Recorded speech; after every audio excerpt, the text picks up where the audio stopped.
Hello everybody and welcome back to another round of Modern Melee here in the booth with Ginkgo and Marco. We have a beautiful new playmat for you. Hello everyone, and we indeed do. Amazing. Look at the design, look at the colors. Frankly, the colors are even better live. And we do hope to one day provide everyone who wants this with a playmat. Yeah. But in the meantime, we have for you actually an interesting matchup. This is Merfolk versus Rhino Crashcade. Yeah, again, I mentioned before I really like Crashcade, and this matchup, I was looking forward to this matchup. I think these two decks are very interesting and very unique. Yeah, and they require a lot of depth.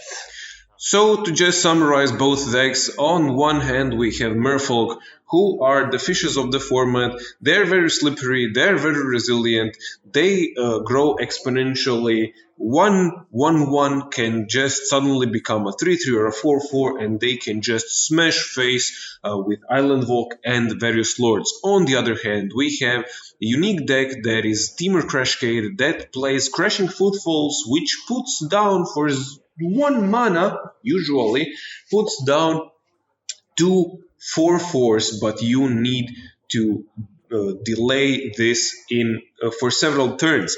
But if you have a cascade spell, this is where the name comes from, then you can cascade into the Crashing Footfalls, which basically costs 0 mana on the stack, but the gist is that you need to have no 2-drops and 1-drops so that your cascade spells, which are in this deck, Violent Outburst and Shardless Agent, can cascade into the rhinos and only rhinos. Exactly.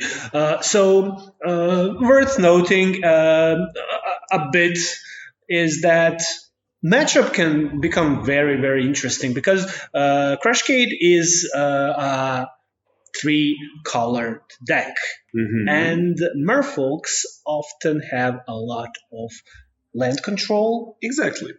They have islands, and they want everybody to have islands. Exactly. So they have cards like Tideshaper, who can turn a land into an island. They also have Spreading Seas, which turns a land into an island. And this is their way of controlling the opponent's board while gaining either pressure or card advantage. And both of them have the added benefit of killing opponents' Urza Sagas. Because once the Urza Saga loses the chapters while becoming an island, it checks that it has more chapters than it has lore counters, and it dies immediately as a state-based action. And that's one of many, many cards that play around Urza Saga very efficiently. But that is definitely a topic for another time. Exactly. Turn 1, suspended rhinos. It's often played like this. If you have rhinos in your hand, you want to suspend them, as soon as possible, because you can't cascade them from your hand. Exactly. But also, the Crashcade deck is a tempo deck. It will bounce, it will counter, it will just buy some time up until turn 3, 4, or 5, where the rhinos shine. On the other hand, we see only a Glasspool Mimic played as a Glasspool Shore being played from the Merfolk player. Now, this is something that has both merits and downsides, as we see here. Glasspool Mimic is a 3-mana copy effect that can put out your best creature, but it is also a land card that comes into play tapped. And Merfolk needs to have a curve that goes 1, 2, 1 and 2, and then 2 and 2, because they play just a few of the 3-drops, and hopefully one of those 1-mana spells, be it on turn 1 or turn 2, is an Aether Vial. They player on the left, however, is stuck on 2 lands, or was it just the second land drop now? I'm not sure what was happening with his lands. It seemed like fetch, but This is a fetch land, yes. Yeah. This is a stomping ground and a fetch land. And we have a shiny Merfolk card that is, I do think, a lord. But I'm not certain because this art is unfamiliar to me. yeah, me too. So But I do think this is a promo lord of Atlantis, if I am not mistaken. okay. In response, Crashcade player is fetching. There is a missed trigger happening here, and this is that the fiery islet was dead for blue mana. Oh yes, now we have the trigger completed, and we see as the first fish came down, it got roasted with fire from fire ice, and this is one threat less to be worried about from the Crashcade player. We all know that fishes hate fire. Exactly. Not and great. now we see one of the namesake cards, which is a Shardless agent being played, and it will cascade into the only thing it can cascade into, and this is Crashing Footfalls. Angry rhinos. Noteworthy that both Fire Ice and cards like Brazen Borrower are 3 or 4 mana spells when they are anywhere else but on the stack. So this goes around the cascade mechanic, which says that you can cast the first spell that has a lesser mana value than the spell with cascade. And this is how Crashcade like artificially lowers its very, very high mana curve. Exactly. With this and with pitch elementals such as Fury and Endurance, they can be played for 0 mana by an expense of 1 card, but this cost is mitigated by the fact that all of the cascade comes from the top of the deck. Now we see a Tide Shaper being played for just 1 mana, not being kicked and turning this stomping ground into an island.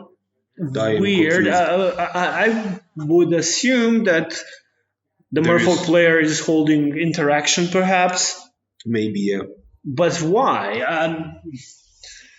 I'm a bit confused. We'll see. We'll see. So one possible reason that I can see is a flash, exactly. Merfolk Trickster that can tap 1 down, and with the Tide Shaper, which is a 2/2 because the opponent controls an island, can trade for the Rhino. So 4 power against 4 power. The problem with this exchange is, first of all, that's 2 for 1. Second of all, there is another Rhino batch coming just next turn. Yeah. He double blocks Shardless agents and lets 1 Rhino through. This is also fine because this usually... No, I don't agree with this block. Because even if the Crashcade player has something like a violent outburst, it just provides a +1/+0 and not +1/+1.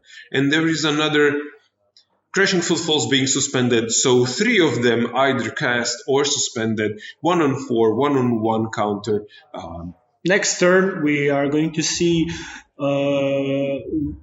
the rhinos, the suspended rhinos resolve, one of those at least, and there's going to be 16 trample damage on board against a lonely Tide Shaper. Not a great position for a Merfolk player. Yeah, this is what I meant by saying they have to have 1 drop into 2 drop. They have to have a very precise curve because once they're behind, it is extremely hard to come back from that position.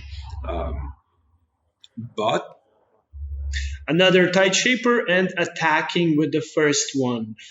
That's bold. Very bold. Very, very bold. But okay. Oh, we have There, a counter spell. yes. But yeah, this is a Force of Negation countering the counter spell. Also, there should be another life loss from the Merfolk player because they again tapped the Fiery Islet. We will see if they remember, but I do not think they will because the whole turn cycle is past. But it will probably not matter because there is, as you said, 16 trampling power. The Merfolk can actually grow to be 5/5s or 6/6s with several lords and trade off with those rhinos, but it doesn't seem to be the case this time because they would need at least several lords from the top of their deck. Not sure if anything is really out for Merfolk player. He has 3 cards in hand for mana, so there is definitely something that he can do. Tapping the wrong life total Yeah, for the Fiery Islet, but that's okay. This is Silvergill Adept, not a Lord. This is also one of the main sake cards from the Merfolk player because it both provides pressure and card advantage if you have another Merfolk in your hand, which you probably do, but this is not enough to stop the trampling Rhino Menace, and 1-0 goes to the player on the left piloting the Rhino Crashcade. Now, how do you think this matchup goes after sideboard? We see some Chalice of the Void. Yeah, I imagine Chalice of the Void is a no-brainer for the Merfolk player. Also, Force of Negation, if he has in sideboard, it doesn't seem. Perhaps he does. Maybe they're in the main board. Maybe they are in main board. Often Merfolks play forces inside. Many decks actually play Force of Negation inside boards. It's a very relevant card, but not against every deck, and sometimes you don't want it in your hand. Yes, exactly. They dilute the pressure that Merfolk needs to have. Exactly. And we see some changing of sleeves, some lack of them probably, or they just broke, but this happens sometimes. Yeah, so. I would call this old school sideboard. Yes, exactly. When you have like 62 sleeves and those 2 of them are just in the sideboard for a good measure, and if you need to sideboard, then you need to sleeve out some cards and sleeve in the other ones. Yeah, if you are an old school Magic player, you probably have done this in the past. But that being said and all that aside, this is a perfect time to call upon all thee to go and like, share, and subscribe.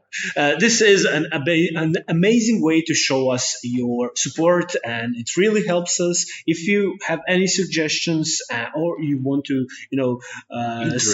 interact, say a couple of words, exchange a couple of words with us, go down in the comment section and tell us everything you think about us. So hopefully it's some good things. Or perhaps you want to tell us that our jokes are bad, and we know that. We know that. You don't have to tell us that. But that being said, we are ready to begin Game 2 as soon as the Merfolk player unsleeves and sleeves back their sideboard. In the meantime, there's some new things going on with Modern Melee. One of them is the beautiful playmat that you see in front of you. The other one is that we implemented deck lists at the end of the video, so do check them out. They will be available at the very end, both and in the comments below. Or rather, description. As a description, exactly. The other thing, not relevant to this one, is the recent Luras ban, but we still feel obliged to say a few words because it will definitely impact the metagame in one way or the other. So, what do you think that for this exact matchup or this exact play, the banning of Lurus does or does not do? So there is some merit to think about if Crashing Footfalls will have easier time playing against decks like Grixis deck Shadow now that Lurus is gone. Merfolk, I feel like he doesn't. The deck doesn't care. The deck is consistent in both situations against Lurus or without. I mean, Grixis deck Shadow really abused lures, and I think it's the biggest reason why the ban was so swift after the last banning session. That deck was a problem. So I think all decks are better now once the ban happened. But in general, I think that some decks really have it better, and Crashcade is one of those decks. While Merfolk is a consistent deck, in all situations, and I don't think its place in meta will change much. It's interesting to watch the ebb and flow of Merfolk in the modern metagame during the onset of Modern Horizons 2 and afterwards with the new additions and the popularity being rising actually.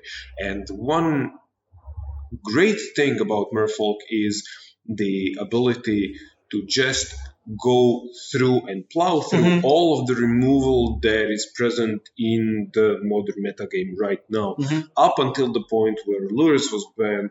Black and red were the most played colors, and they are the colors of removal. Red definitely, in forms of lightning bolts, in forms of unholy heat. Those two cards were everywhere. And what you said about the Lurus, it's not only, I will not say that Grixis Death Shadow was not a problem, but I'm a little bit biased about that deck. But it was not only Grixis Death Shadow that you saw Lurus in, and that was the problem. That you saw Lurus in all of the decks that could shoehorse it in or could not, because they found a way how to manipulate the deck so that the main board had only 1-drops and 2-drops of permanence. And this was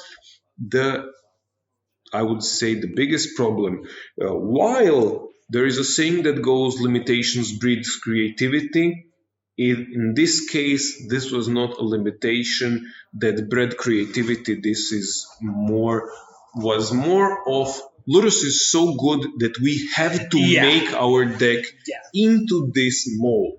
Yeah. So it was restricting. Restrictive.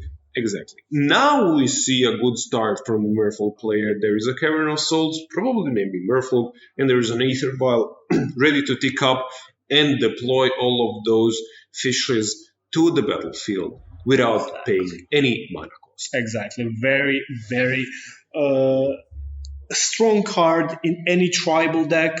Aether Vial can really be a nightmare, especially against control-ish deck like Crashcade.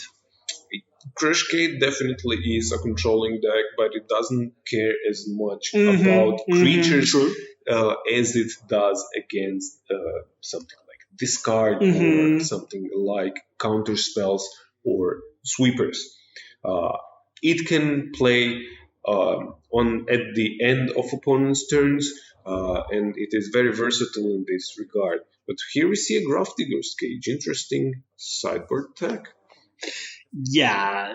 Okay, so what is the value of Grafdigger's Cage in this situation? Players can play cards from their library and from their graveyard. Exactly. So does this really stop Cascade? I am not certain actually, and I do think that we have a check right now going on with the mobile phone, trying to Google if the Grafdigger's Cage actually stops Cascade, because if I remember correctly, uh, Cascade says to exile the top of the library until you hit a card with lesser mana value than the card that you played, and play it not that turn but immediately. So interesting idea, doesn't work, unfortunately. It might have some merits. No, I'm wrong. I was thinking about the Brazen Borrower, but that also goes into exile into the adventure zone. A Triumph being played from the Crashcade player, but this is something that comes often in Modern, especially in matchups that you are not familiar with. You make a mistake, and that's fine, but you will make this mistake once. Never again will this Merfolk player put a Grafdigger's Cage against a Crashcade opponent. Yes, perhaps. Hopefully. Yeah, I would hope so. But definitely, this is a tough lesson to learn, but I do believe he will remember it. So we have some interaction going on. So there's a Tide Shaper again without the kicker.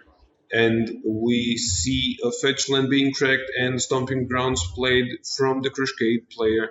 Will we see a removal? Exactly this. Dead and gone. 2 damage to a creature, and then return a creature to its owner's hand. Yeah, I believe the first mode is 2 damage. The second mode, I to be honest, I forgot. 3 mana return, I think, a creature to its owner's hand. Yes. Which is a powerful card. A powerful card, but a weird thing to have on a red spell.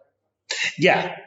Bounce spell in red. Yeah, I do not think that's something that we see often. Yeah, definitely not what we see often. I think the second mode is something that makes this card a bit more powerful than it would usually be.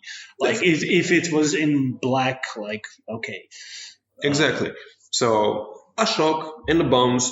The main part is that it is a card that costs more than 2 CMC, which means that it cannot be hit via the 3 mana value cascade spells, in this case Shardless Agent and Violent Outburst, but it can be played as a 1 mana spell in the dead part. This is true for Brazen Borrower as well, for Stomp from the Bone Crusher Giant, and so back and so forth.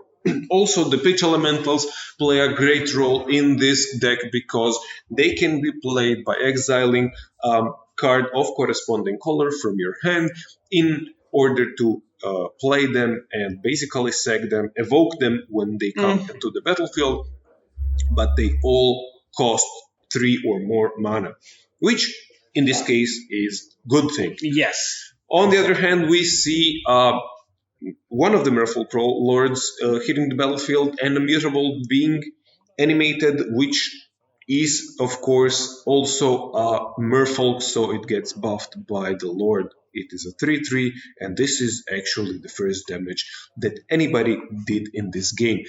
This is turn 4, and this means 2 things. Number 1, the Crashcade player had a great opening in controlling the board.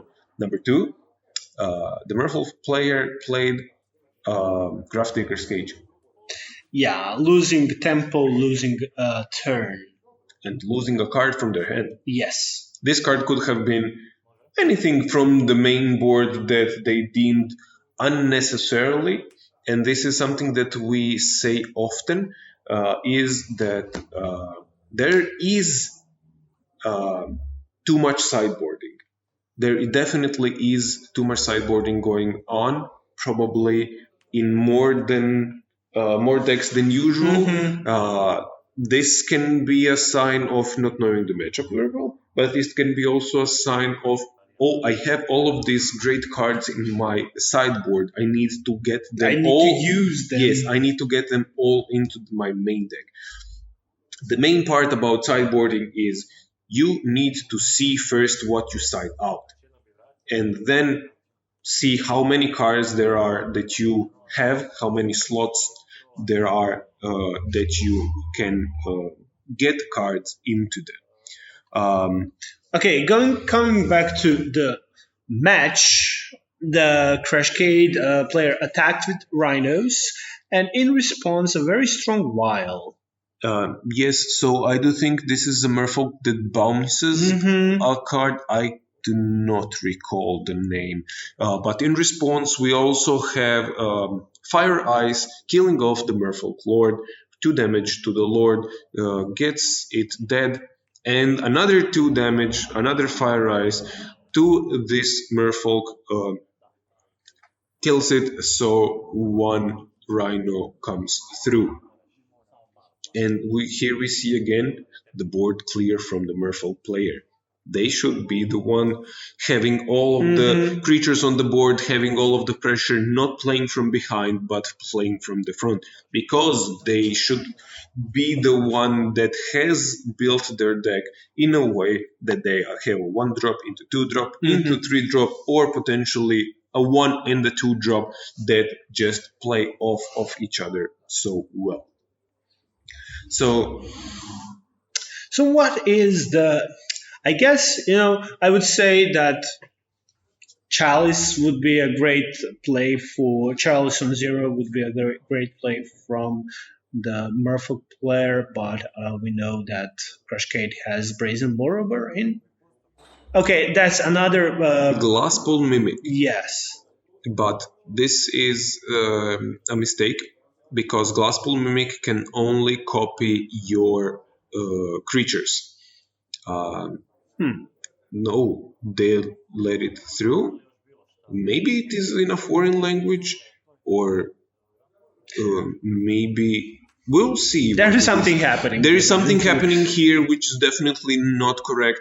Glasspool Mimic can only copy your stuff, and if it was just a clone effect for 3 mana, and the land on the other hand, it would be an obnoxiously good card. Okay, so there was definitely some mistakes. This is a mistake, and this is a Svyelun being played from the Merfolk player, but we will see if this matters. So hopefully it doesn't. I hope so. We see a Brazen Borrower bouncing the Svyelun before she gets ward indestructible, drawing cards and everything else. But we will see how this game develops from here. So keep in mind that the Crashcade player should have had a 4/4 Trampler more in play, and the Merfolk player should have had 1 land more. I would like to know that we saw a lot of mistakes from the Merfolk player side. There was some land taps that were dubious, but we are not going into the details. It is our job to bring you the game as is. Unfortunately, if some mistakes happens, I am here to say that we have a policy of exactly casual Ariel, which of course is not as strict as competitive Ariel, but definitely we do not just let anything slide. Yes. I still invite everyone to forgive these mistakes. Happen to everyone. It's a very tight matchup, and a lot of things are happening. Of course, and if the cards are in a foreign language, which they could easily be, and they're not as commonly played and not as commonly known, these mistakes do happen. Exactly. Okay, we see endurance played and shuffling the Merfolk graveyard back, or rather, No, it no, was the Crashcade Cascade deck in graveyard. That makes graveyard. more sense. Yes, shuffling the Cascaders back in, Mm-hmm. but more importantly, chumping the Mutavault. Not chumping, but killing the Mutavault in combat because a 3/4, oh, pardon me, is bigger than a 2/2. Yes. So Merfolk player in a very bad situation, I think. We'll see what they still have, like 2 or 3 cards in hand. They could be several creatures, but as we said, this is. Oh, I do think I see 2 more Glasspool Mimics in there. Without any creatures to copy, hopefully they figured out the mistake. Without any creatures, we. Oh, this is a Svyelun. This is a 3/4 against a 3/4. We'll see if the Crashcade player has any response. If not, they will just bounce off of each other. But maybe they do. Violent Outburst, perhaps? No? No, Prismari Command. Command. Kill the Aether Vial, 2 damage to Svyelun. They do not trade. Svyelun dies. The Elemental lives on to smack face another day, and there is still that Brazen Borrower in exile. Very weak turn from the Merfolk player. Just holding their cards. I do think now there is another clone effect in their hand, but there are no lands, and we see the end step Brazen Borrower getting played. So 3 damage done from the elemental, and Svyelun getting played, but I do think it's on chump duty because this is 6 damage, 3 of them is in the air. This is a 2.5 turn clock if they do not block. If they block, they will bounce off of each other, and the Merfolk player doesn't look to be in a great shape, but Svyelun does draw cards. Indeed. It can provide both defense and offense, but a 3/4 that draws a card whenever it attacks is definitely a great magic card. It's very, very. If anything can bring them back into this game, it is drawing extra cards and slamming down more Merfolk. Indeed. I would not be surprised if they just had Merfolk here and then another Lord or something, and the next turn they swing for 12 or 13 damage. This is the endurance and the resilience of Merfolk. And this is a Tide Shaper, again without a kicker, to make another land into an island. Still not a great shape for our Merfolk player. Okay, that's... They still didn't correct the mistake of Glasspool Mimic being able to play the only copy your own creatures. We will see what is happening. So this is probably the Merfolk player scooping up. I would assume, but such a weird match. Or they just found out that. Oh yeah, they just found out that the Glasspool Mimic cannot copy, and he conceded due to his error, which is a fair game, fair play. Definitely, kudos to him because those mistakes, as we said, happen. But when they do, you have to own it up and just go with it as it is written. So a huge mistake such as this, copying first of all the Rhino, the 4/4, which should have been on the battlefield at least one turn more, and then here again copying the endurance, also something that shouldn't have happened. But Anyways, this is all for this match. Thank you all for watching, and we will see you soon. Like, share, and subscribe.